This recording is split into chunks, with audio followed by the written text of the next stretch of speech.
Charlie et Colin Morgan étaient un couple heureux de Sydney, en Australie, mais tous deux souffraient d'une condition connue sous le nom de nanisme.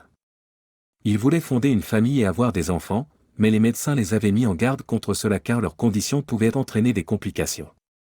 Ils n'ont pas suivi les conseils médicaux et ont conçu l'enfant, mais ce qui s'est passé ensuite a choqué non seulement les médecins, Charlie et Cullen, mais aussi le reste du monde. Charlie et Cullen étaient le couple parfait et ils vivaient une vie heureuse ensemble dans une belle banlieue de Sydney, en Australie. Ils partageaient de nombreux centres d'intérêt et avaient beaucoup en commun. Lorsqu'ils se sont rencontrés pour la première fois pendant leurs études à l'université, ils ont tout de suite accroché. Une fois qu'ils ont commencé à discuter, ils ont découvert qu'ils s'entendaient naturellement, et ce n'est pas longtemps avant que les deux ne deviennent un couple. Mais le fait demeurait que Charlie et Colin souffraient tous deux de nanisme. Charlie souffrait d'une forme de nanisme appelée achondroplasie. Il s'agit d'une condition génétique qui affecte une protéine dans le corps appelée récepteur du facteur de croissance des fibroblastes. Avec cette protéine particulière fonctionnant de manière anormale, cela ralentit considérablement la croissance des os et du cartilage. Heureusement, les personnes atteintes d'achondroplasie peuvent mener une vie longue, normale et heureuse avec seulement un développement retardé et entravé pendant leur petite enfance. D'autre part, Cullen souffrait d'une forme de nanisme appelée dysplasie gélophysique. Il s'agit d'une forme plus rare et plus grave qui affecte de nombreuses parties du corps.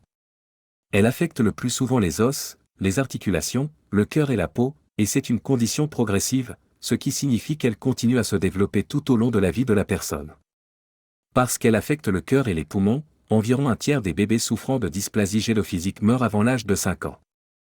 Heureusement, si vous dépassez ce point, vous êtes relativement à l'abri. Cullen faisait partie des chanceux. C'est le moyen long et fastidieux de dire que ces deux amoureux transis avaient des problèmes médicaux sous-jacents qu'ils devaient gérer, et cela, avant même d'aborder les problèmes sociaux. Comment les gens se moqueraient et riraient d'eux. Les gens se moquaient de leur petite taille et les appelaient toutes sortes de noms méchants et blessants. Heureusement, Charlie et Colin avaient la peau épaisse et ne laissaient pas de telles agressions les atteindre. Le lien était si fort qu'ils ont décidé qu'ils voulaient fonder une famille. Ils étaient mariés depuis plusieurs années à ce moment-là et ils possédaient leur propre maison, donc avoir un enfant était la prochaine étape naturelle. Cependant, malgré leurs meilleurs efforts, ils avaient du mal à concevoir.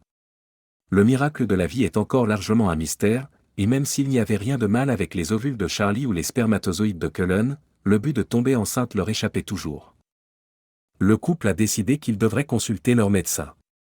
Peut-être pourrait-il faire quelques tests ou leur donner quelques conseils pour concevoir avec succès un enfant.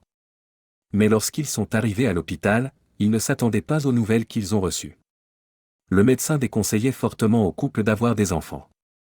Ils avaient de fortes réserves quant à la sécurité et à la santé de l'enfant si deux personnes atteintes de nanisme concevaient l'enfant. Il y avait de fortes chances que le bébé hérite de la condition de l'un ou des deux parents. S'il recevait une double dose du gène du nanisme, alors la probabilité de mortinatalité était considérablement augmentée. C'était un risque sérieux auquel Charlie et Cullen devaient réfléchir. Les médecins ont conseillé que s'ils concevaient et que l'enfant mourait dans le ventre, les conséquences pourraient être fatales pour Charlie. Il y avait toujours des risques inhérents lorsque quelqu'un atteint de nanisme était enceinte, et c'était le rôle d'un médecin de tenter de protéger la vie plutôt que de la mettre en danger. Ils n'auraient pas fait correctement leur travail s'ils avaient permis à Charlie et Colin de continuer à essayer de concevoir sans être pleinement informés de ce qui pourrait potentiellement mal tourner. Pourtant, il y avait de l'espoir. L'enfant pourrait n'hériter que du gène du nanisme d'un seul des parents. En fait, il y avait environ 25% de chances qu'il ne l'hérite pas du tout et qu'il produise un bébé moyen qui grandirait comme quelqu'un sans nanisme. C'était un jeu de chiffres, un jeu de hasard et un jeu de risque. Peu de temps après, Charlie a découvert qu'elle était enceinte. Le couple avait largement arrêté d'essayer, donc la nouvelle a été une surprise, mais une bienvenue. La grossesse s'est déroulée sans encombre, et Charlie a finalement donné naissance à une belle petite fille, Tilda, qui a hérité de l'achondroplasie, la forme de nanisme de sa mère. Puis, moins de 2 ans plus tard, le couple a eu leur deuxième enfant, une autre fille qu'ils ont nommée Tully. Elle a également hérité de l'achondroplasie de sa mère. Après la naissance de Tilda et Tully, Charlie a créé un compte Instagram. Dessus, elle partageait des photos, des vidéos et des histoires sur la vie de sa famille. Des gens du monde entier se sont grandement intéressés à cette famille de personnes toutes atteintes de nanisme, et ce n'est pas longtemps avant que Charlie n'ait amassé des centaines de milliers de followers. Les followers la soutenaient tous et félicitaient la famille d'être si forte et ouverte. En retour, Charlie ouvrait la vie de sa famille et partageait des détails intimes sur ce que ressentait et vivait la famille. Dans l'un de ses posts, Charlie écrivit avec candeur: « L'un des moments les plus difficiles pour moi a été Noël 2018. C'était une période de pression et de prostration. J'avais un épuisement postpartum et je vivais avec moins de 4 heures de sommeil par nuit pendant près d'un an. Je suis retourné au travail quand Tully avait seulement 4 mois, et c'était très difficile pour moi. Tout ce temps, Cullen et moi n'existions pas en tant que couple ou même en tant qu'être humain. Nous étions juste les parents. Mais les choses n'étaient pas toujours si mauvaises. » Dans un autre post, elle écrivit: « C'est une série continue d'émotions, de moments d'amour et de bonheur exagérés, ainsi que le désir d'avoir 10 autres enfants l'un après l'autre. Peu importe comment s'est passée votre semaine, même s'il semble que vous ayez commis une erreur avec quelqu'un ou quelque chose, vous devez savoir que ce n'est pas vrai. Vous n'avez pas commis d'erreur, vous faites de votre mieux. Personne ne sera jamais une meilleure mère pour vos enfants que vous ne l'êtes. Rien ne me donne plus confiance en la vie que mes enfants. » Portés par la chaleureuse réponse de la légion de followers et de supporters, Charlie et Cullen ont une fois de plus tenté d'avoir un autre enfant, finissant par concevoir et, bien sûr, partager la nouvelle sur les réseaux sociaux. Ils ont documenté les hauts et les bas de la grossesse, mais il y avait un grand rebondissement que personne n'aurait jamais pu prévoir, quelque chose qui a laissé Charlie, Cullen, et les nombreux supporters et followers du monde entier choqués au-delà de toute croyance.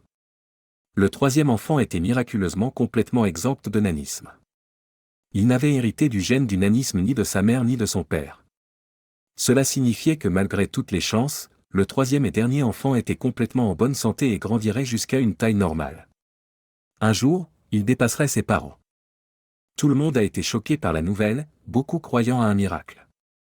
Les chances étaient très largement contre Charlie et Cullen, mais malgré cela, ils avaient donné naissance non pas à un mais à 3 enfants incroyables. Les médecins ont effectué toutes sortes de tests et de vérifications, mais ils ont bientôt confirmé cela. Le troisième enfant n'avait aucune trace du gène du nanisme dans son corps. Les chances que l'enfant évite le gène étaient incroyables, et le personnel médical a été secoué par cette évolution. Ils avaient initialement critiqué Charlie et Cullen pour avoir décidé d'avoir des enfants, mais ils avaient rapidement été prouvés tort. J'ai fait face à la critique pour avoir choisi d'avoir des bébés avec ces chances qu'ils aient un nanisme, mais c'est une conversation entière en soi, a déclaré Charlie via ses canaux de médias sociaux. Je veux juste dire qu'amener un enfant dans le monde avec mes chances n'est pas une décision simple. Malgré ce que les gens leur ont dit et contre l'avis médical, Charlie et Colin n'avaient pas seulement eu 2 enfants en bonne santé avec un nanisme mais aussi un enfant parfaitement sain et non touché par la condition. Les chances que cela se produise étaient minces, mais ils avaient réussi à le faire. Cela montre simplement que même si les chances sont fortement contre vous, les chances d'un échec complet sont très rarement nulles. Maintenant, c'est à vous. Que pensez-vous de cette histoire incroyable? Comment auriez-vous réagi si vous aviez été à la place de Charlie et Colin, avec des médecins vous déconseillant fortement d'avoir des enfants? Auriez-vous écouté leurs conseils ou auriez-vous pris le risque? Comme toujours, nous aimons vous entendre, alors n'oubliez pas de laisser vos pensées et opinions dans la section des commentaires ci-dessous.